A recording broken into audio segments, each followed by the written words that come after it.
आपने 10th किया 2006 में जी सर। 63%, जी सर। 12th किया 2008 में, पास किया। सर मैंने यहीं से विद्या विहार पब्लिक स्कूल, मेरे घर के पास में स्कूल है, क्या नाम है स्कूल का? Vidya Vihar public school.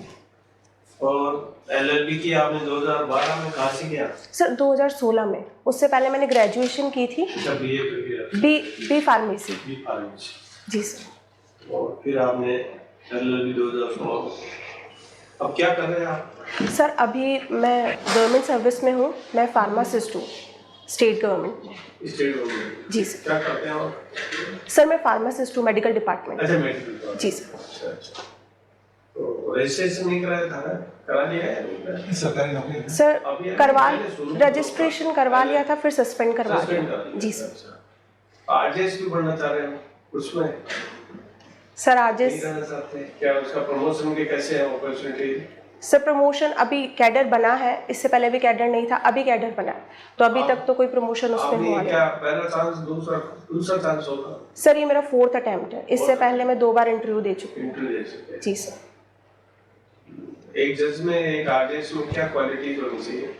Sir एक आरजेएस में वो खुद के डिस्क्रिशन से जजमेंट्स दे, और वो पार्शियल नहीं होना चाहिए, उसको इम्पार्शियल होना चाहिए।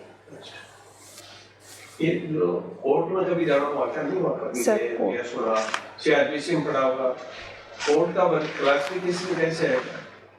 सर कोर्ट का प्रकार की कोर्ट्स हैं, क्रिमिनल कोर्ट्स? जी सर इसमें डिस्ट्रिक्ट कोर्ट्स है, और इसमें judicial magistrate of first class की कोर्ट है, मेट्रोपॉलिटन मजिस्ट्रेट्स की कोर्ट है। आपने ये पढ़ा है एविडेंस एक्ट? जी सर। ये एडमिशन और कंफेशन क्या है? सर एडमिशन है जिसमें कि ये स्टेटमेंट होता है ओरल या रिटन, जिसमें मतलब ये इन्फ्रेंस करता है रिगार्डिंग फैक्ट इन इशू, और रेलेवेंट फैक्ट ये ओरल या रिटन हो सकता है। ये सेक्शन 17 में दिया हुआ है। और कन्फेशन जो है, इसमें एक अक्यूज्ड पर्सन खुद के क्राइम को एडमिट करता है, उसे कन्फेशन कहेंगे। कहाँ करते हैं एडमिट?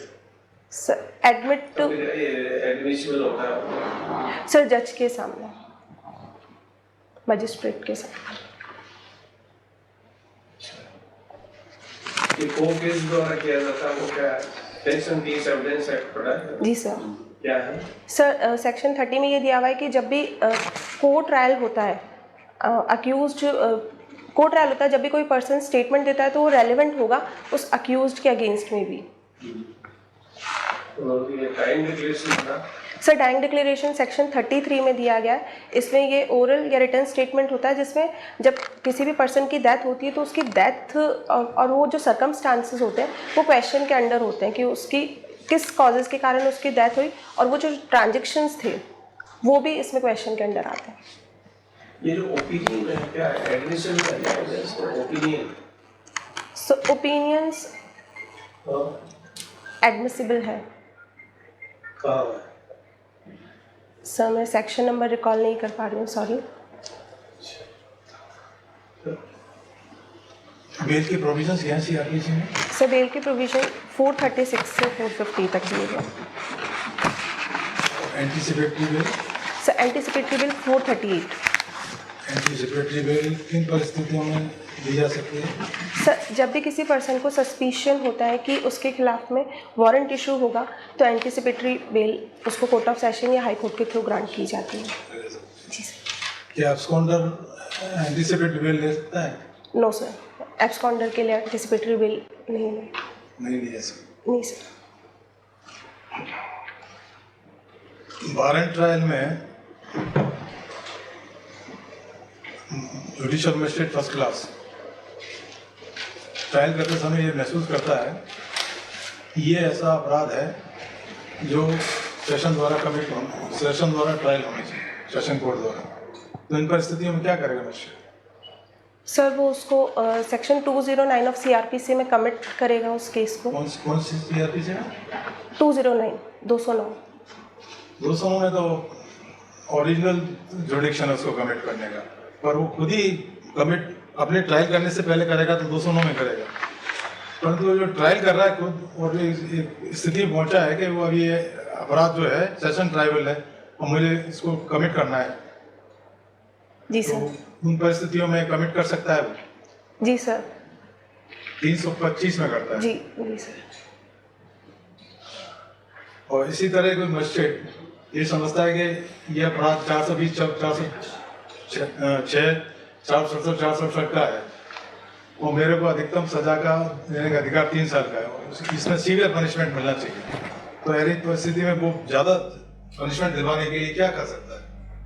सर वो भी सीजेएम को या कोर्ट ऑफ सेशन को मैटर कमिट करेगा एक्सटेंडेड पनिशमेंट के लिए। सीजेएम के यहाँ रिक्वेस्ट करेगा उसको भेजने, जी सर। कमिट नहीं करेगा, सीजेएम को सर कहेगा कि मेरे यहाँ से ट्रायल आप यहाँ ट्रांसफर कर लीजिए। आपके सामने कोई कंप्लेंट फाइल हुई जी sir. Under the suppose income tax customs, how you complete trial, sir procedure of complete trial? Sir सबसे पहले केस का कॉग्निजेंस लेंगे, जो कंप्लेंट फाइल हुई है उसमें 190 में केस का कॉग्निजेंस लेंगे। उसके बाद अगर केस बनता है तो 202 में हम उस जो कंप्लेंट है उसका एग्जामिनेशन करेंगे सबसे पहले 200 में। अगर वो मैटर बनता है तो वो 202 में जाएगा और अगर मैटर नहीं बनता है तो 204 में मैटर डिस्पोज हो जाएगा अगर मैटर नहीं बन रहा है तो। और उसके बाद चार्जेस फ्रेम होंगे, जो भी ऑफेंस उन्होंने किया है चार्ज फ्रेम होने के बाद में ट्रायल चलेगी। तो वो जो भी ऑफेंस है उस जितनी उसकी पनिशमेंट उसके अकॉर्डिंग ट्रायल वहाँ पे चलेगी। फिर चार्जेस फ्रेम होंगे और आर्ग्यूमेंट्स होंगे एडवोकेट्स के, और आर्ग्यूमेंट होने के बाद में जजमेंट पास किया जाएगा through the court. Pre charge evidence, cross examination, 313 के बयान, ये सब क्या होते हैं? What is this? Before reaching to the conclusion of the trial. जी सर। ये तो मिस ही कर दिया आपने ट्रायल का प्रोसीजर। 313 में करते हैं जी सर। जी प्री चार्ज एविडेंस होती है, चार्ज लगता है, चीफ होता है, क्रॉस होता है, ये सब होता है। मिस किया ना आपने। Sorry sir. How many economic offenses, kind of economic offenses? कितने तरह के आर्थिक अपराध होते हैं? सर इकोनॉमिक ऑफेंसेस कंट्री में बहुत हो रहे हैं आजकल। सर मनी लॉन्ड्रिंग एक्ट के जो ऑफेंसेस है वो जो हमारे एनफोर्समेंट डायरेक्टरेट जिन ऑफेंस के लिए कॉग्निजेंस लेता है वो वाले ऑफेंसेस, और जो निगोशिएबल इंस्ट्रूमेंट से रिलेटेड ऑफेंसेस हैं वो भी इकोनॉमिक ऑफेंसेस में ही काउंट ये होंगे। अभी जो फेक इनवॉइसेस के इतने मैटर पकड़ पाते हैं 700 करोड़ और 600 जी करोड़ सर। फेक इनवॉइस से जनरेट किया, टैक्स का एविजन किया, ये तो पेपर में आता है। जीएसटी से रिलेटिंग इश्यूज जी सर। आते हैं, जी सर। क्योंकि एक मजिस्ट्रेट, एक आरजेएस को जो कि जज बनने जा रहा है, क्या पेपर में हो रहा है, क्या कंट्री में हो रहा है, क्या स्टेट में हो रहा है, उसी से नॉलेज उसकी मतलब राइटर बनेगी। जी सर। कितने केसेस हो रहे हैं इसके जीएसटी 700 करोड़ 500 करोड़ सबके एविजन ही पेपर में पढ़ते हो रोज? जी सर। कौन सा पेपर मंगाते हो? सर द हिंदू भी आता है और राजस्थान पत्रिका भी आता है। कोई इंग्लिश पेपर नहीं आता? Sir the Hindu English newspaper ही। ऐसा हिंदू? जी सर। ओके, तो उसमें सब चीजें आती है जैसे जी मैं बता रहा हूँ आपको, पढ़ने में आती होगी। जी सर। तो you should have little knowledge of all these things, जिससे आपका नॉलेज बिगर होगा, फ्राइडे आप केस एग्जामिन कर पाओगे और इनडायरेक्टली जो रिलेटेड इश्यूज हैं उसको समझ जाओगे, तो इसी केस में काम है। ठीक है? जी सर। वैसे जो जुडिशरी आने का जो आपका फर्स्ट लाइफ में जो प्रेरणा आई या विजन आया या किसी ने आपको किस आधार पे और कुछ आइडिया है? सर मेरे फादर भी एडवोकेट है तो मेरा बैकग्राउंड जुडिशरी का रहा है, एडवोकेसी का। और सर जब मैं कॉलेज में थी तो मेरे टीचर आरजेएस बने थे तो मुझे वहाँ से इंस्पिरेशन मिली कि मुझे भी आरजेएस बनना चाहिए। No sir, during LLB. उससे पहले तो आपने फार्मेसी को अपना करियर बनाया था। जी सर। तो फार्मेसी के करियर में आप सर्ट भी हो गई जो भी कर रहे हैं, वहाँ से यूटर आपको फादर से मिला? जी सर। या आपको वो अपने अदर सिनेरियो जैसा आपने बताया कि आपकी टीचर भी आ गई? जी सर। तो ये सेल्फ मोटिवेशन आपके सर सेल्फ मोटिवेशन था जिसमें मुझे मेरे फादर ने सपोर्ट किया। एक जुडिशियल ऑफिसर में उधर मान लीजिए आप सेलेक्ट हो गए, तो कोर्ट में जब आप बैठते हैं सुनने के लिए, आपने क्या क्या योग्यताएं होनी चाहिए हियरिंग करने से? सर जब भी मैं केस को सुनूं तो मैं इम्पार्शियल रहनी चाहिए, मैं पहले से मुझे मेरा माइंड मेकअप नहीं करना चाहिए किसी भी पार्टी के लिए। और सर मुझे कोर्ट का एनवायरनमेंट जो है उसे फ्रेंडली एनवायरनमेंट बनाना चाहिए, जिससे केसेस जो है उनका जल्दी डिस्पोजल हो सके। और उसके साथ कोर्ट को कंट्रोल करने की। जी sir, thank you sir.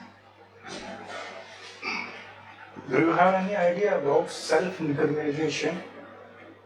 Yes sir, it is given under the Article 20 of Constitution. 20 sub-article? Yeah. 3, Article 3. Okay. References, laws, Supreme Court के judgments, any development in this field? आत्म अभिरक्षा का जो सिद्धांत है, जो संविधान में दिया हुआ है, जी सर। उसमें बहुत सारी चीजें हैं। तो इससे आप क्या समझते हैं? इसमें नार्को टेस्ट आ जाता है, फोटोग्राफी टेस्ट आ जाता है, ब्रेन मैपिंग आ जाता है। इनसे रिलेटेड सुप्रीम कोर्ट के नए जो डिसीजंस हैं वो क्या वर्डिक्ट्स हैं? सर इसमें एक जो वर्डिक्ट है वो कर्नाटका हाई कोर्ट का था, Selvi versus state of Karnataka. इसमें अगर नार्को एनालिसिस टेस्ट किया जाता है तो उसमें पहले उस पर्सन की कंसेंट हमको लेना ज़रूरी होता है। और ये जो प्रोटेक्शन दी गई है ये सिर्फ जो अक्यूज्ड पर्सन है उसी को दी गई है, ना कि विटनेसेस को दी गई है। ये Satish Chandra versus state of MP के केस में कहा गया था। एविडेंशियरी वैल्यू क्या है इसकी? क्या एडमिसिबल है एविडेंस में? ट्रायल चल रही है, मान लो ट्रायल हुई है, पुलिस ने नार्को टेस्ट कराया, जी सर, उसमें उसका कन्फेशन आ गया, अब उस चालान के साथ सबमिट करके ट्रायल में भेज दिया कोर्ट के सामने। अब कोर्ट के सामने कोर्ट क्या उसे as a concrete evidence admission में लेगा या नहीं लेगा? एविडेंस की वैल्यू क्या रहेगी उसकी? सर ये एडमिसिबल तो है लेकिन मैं वैल्यू प्रॉपर्ली रिकॉल नहीं कर पा रही हूँ। एडमिसिबल है? जी सर। ठीक है। Joint liability torts, any idea what is joint liability? Sorry sir, recently नहीं पढ़ा क्योंकि it is not in our subject. Torts पढ़ा है आपके सिलेबस में? है जी सर, आरजीएस के सिलेबस में नहीं है। नहीं है? नहीं सर। ओके। तो आपका discharge and acquittal, what is the difference? So the difference between discharge and acquittal is that in discharge there can be second trial, but in the acquittal there cannot be second trial. Acquittal is a judicial process, but discharge is not a judicial. So it is a judicial process, but sorry sir. Discharge basically आप उन्मोचन से क्या समझते हैं? उन्मोचन एक शब्द है, उसे क्या समझते सर डिस्चार्ज में अगर आपका एक बार ट्रायल हो चुका है उसके बाद भी आपका ट्रायल हो सकता है। यहाँ पे ये जुडिशियल डिटर्मिनेशन नहीं है, जबकि एक्विटल अपने आप में एक जुडिशियल डिटर्मिनेशन होता है। ठीक है। डिस्चार्ज कहाँ है? सेक्शन ध्यान है कहीं? Yes sir. Magistrate trial, session trial, which are the provisions? Sir मैं सेक्शन नंबर रिकॉल नहीं कर पा 227 आपने पढ़ा है? रही। Yes sir. क्या है? सर ये जी सर, ये सेशन जब कोर्ट ऑफ सेशन में डिस्चार्ज किया जाता है तो ये तो वो अपने चार्ज फ्रेमिंग से पहले होता है, चार्ज फ्रेमिंग के बाद होता सर चार्ज फ्रेमिंग से पहले। ठीक है। इलेक्ट्रॉनिक एविडेंसेस में एडमिशन की क्या रहता है? कोई डॉक्यूमेंट है, आपका मोबाइल लिया किसी अक्यूज का, पुलिस ने मोबाइल सीज कर लिया, इसके अंदर मैसेजेस वगैरह ले लिए, तो कोर्ट क्या है वो उसे एडमिट करेगी या नहीं करेगी? एडमिशन का क्या रहेगा? एडमिशनरी वैल्यू क्या है उसकी? सुप्रीम कोर्ट की कोई जजमेंट्स हैं इससे रिलेटेड? यस सर, इसकी एक साइटेशन है आंसर पीवी वर्सेस पीके बसीर, जिसमें जो सेक्शन 65B में जो कंडीशंस दी गई है, अगर इलेक्ट्रॉनिक एविडेंस वो कंडीशंस को फुलफिल करता है तो वो एडमिसिबल होगा। कौन सी कंडीशंस हैं? सर कंडीशन इसमें जो इन्फॉर्मेशन है वो रेगुलरली फीड की जानी चाहिए, और जो इन्फॉर्मेशन है वो लीगली अथोराइज्ड पर्सन के थ्रू की जानी चाहिए, इधर और जो कंप्यूटर है, अगर वो मैनी कंप्यूटर है तो भी हम उनको सिंगल कंप्यूटर समझेंगे। वो जो उनका कॉम्बिनेशन, सक्सेशन और इधर कॉम्बिनेशन और सक्सेशन होगा, और इसमें जो एक सर्टिफिकेट होगा वो एक ऑफिशियल रिस्पॉन्सिबल पर्सन देगा, खुद की ऑफिशियल कैपेसिटी में और नॉलेज में। तो वो जो आप कह रहे हैं वो सर्टिफिकेट होगा, यस सर। वो ऑफिशियल पर्सन कौन होगा? सपोज कि मैंने आपका मोबाइल, मैं इन्वेस्टिगेशन ऑफिसर हूँ, मैंने आपका मोबाइल सीज कर लिया, जी सर। उसके अंदर कुछ मैसेजेस थे रिगार्डिंग टू थेफ्ट और रिगार्डिंग टू थ्रेटनिंग, जो कि रिलेवेंसी थी उनकी उस ऑफेंस से। उस कंडीशन में आपका कौन उसका सर्टिफिकेट इशू करेगा 65 का? Sorry sir. क्या ये मैंडेटरी है या नहीं है, आपको आइडिया? आपने PC Basir versus PK Ansar versus PK Ansar versus PK Basir. इससे पहले भी एक जजमेंट था सॉरी सर, वो मैंने नहीं। पीके बसीर में आपको बेसिकली अब ये कह दिया गया है कि 65 का जो सर्टिफिकेट है वो नेसेसरी नहीं है, मैंडेटरी नहीं है। स्पेसिफिकली इस चीज के लिए कहा है। इससे रिलेटेड और कोई कहाँ प्रोविजंस दे रखे हैं एडमिशन के? इलेक्ट्रॉनिक एविडेंसेस कैसे एडमिशन पे आएगा?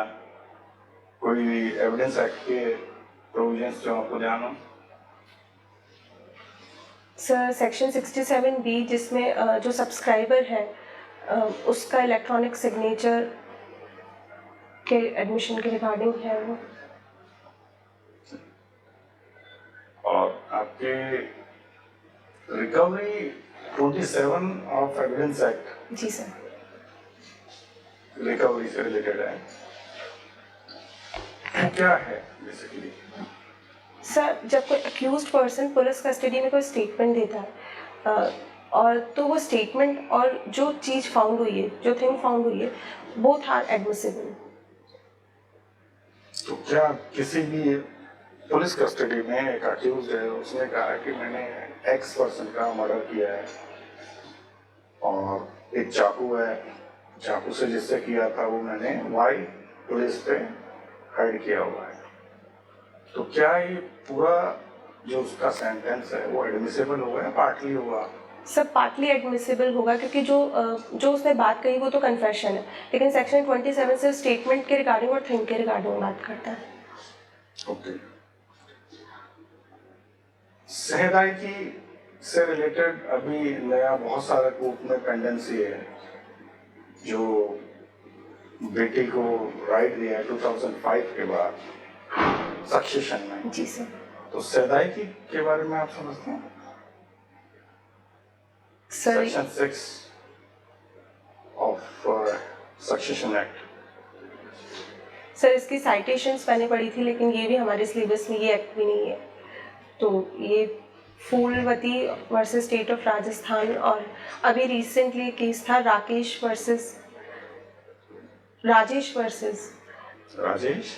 सॉरी सर पूरा साइटेशन क्या कोई बात नहीं, ठीक है, आपने एक पार्ट बोल दिया उसका, क्या डिसाइड किया था इस केस में? सर क्या वर्जन है इसमें? डॉटर्स को इक्वली राइट है। वो तो एक्ट नहीं था 2005 में, तो why this case Rajesh Sharma? Sorry sir इसके बाद नहीं। ठीक है, आपका एक सेशन ट्रायल और समरी ट्रायल, जी सर। क्या फर्क है? सर समरी ट्रायल में जो पनिशमेंट है वो, उसमें से पनिशमेंट आपको 3 मंथ्स तक की ही दी जा सकती है। इसके प्रोविज़न 260 से 265 ऑफ CRPC में दिए गए हैं, जबकि सेशन ट्रायल के जो प्रोविजंस हैं वो 225 से लेकर 238 तक के प्रोविजंस दिए हुए हैं।